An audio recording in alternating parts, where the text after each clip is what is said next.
Thank you, Madam Speaker. Colleagues, today I ask that we adjourn in memory of a titan in the San Fernando Valley, Richard Close, who passed away Monday unexpectedly.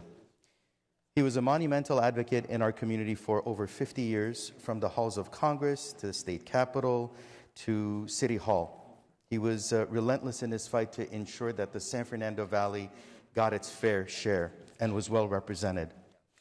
Born and raised in Andover, Massachusetts, Richard attended the Wharton School of Business at the University of Pennsylvania and Boston University School of Law before moving to Southern California with his wife in 1971, pursuing a legal career and becoming involved in the Sherman Oaks community where he lived.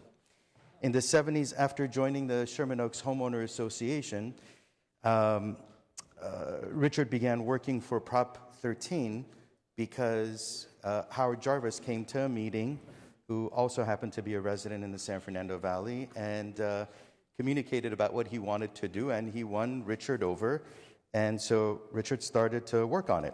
His role as a community leader at SOHA as president, Richard worked on the passage of Prop 13, on Proposition U, which impacted development citywide, and the carpool lane on the 405 freeway through the Sepulveda Pass.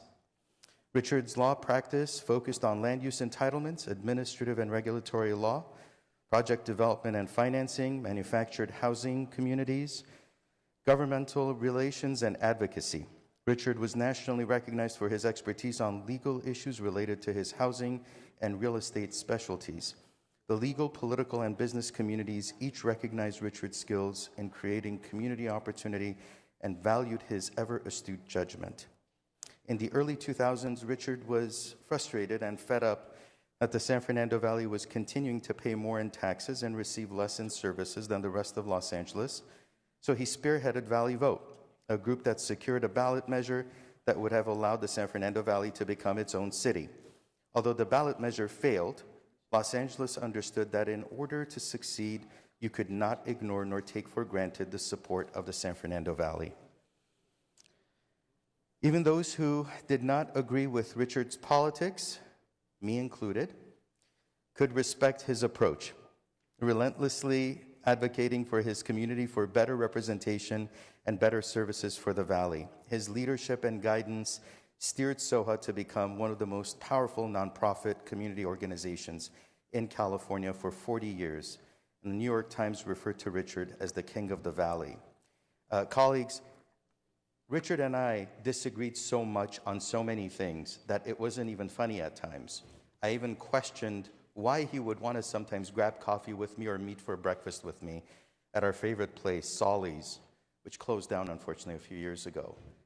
In fact, in 2012, when I first ran for office, I asked to meet with him. When I met with him, he said, "You got my endorsement," with his New York accent that he couldn't really hide, even after 40 years of living in the Valley. I said, "Gee, thanks. I really didn't expect your endorsement. I just didn't want you to really go out against me much." And he said, "You know what? We disagree, but I like you. And your character counts. And so, I'm going to yell at you from time to time, but we're going to work well together." And that's the way it was. We would have very astute conversations about the dynamics of politics.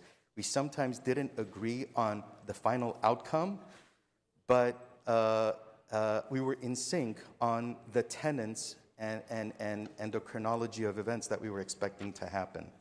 And so I will sorely miss his guidance and the discourse that we had. So my deepest condolences go out to Richard's wife, Sally, his son, Matthew, his wife, Tristan, daughter, Dr. Abby Amdor, and her husband, Josh, and 4 grandsons. Richard will be very missed. Thank you.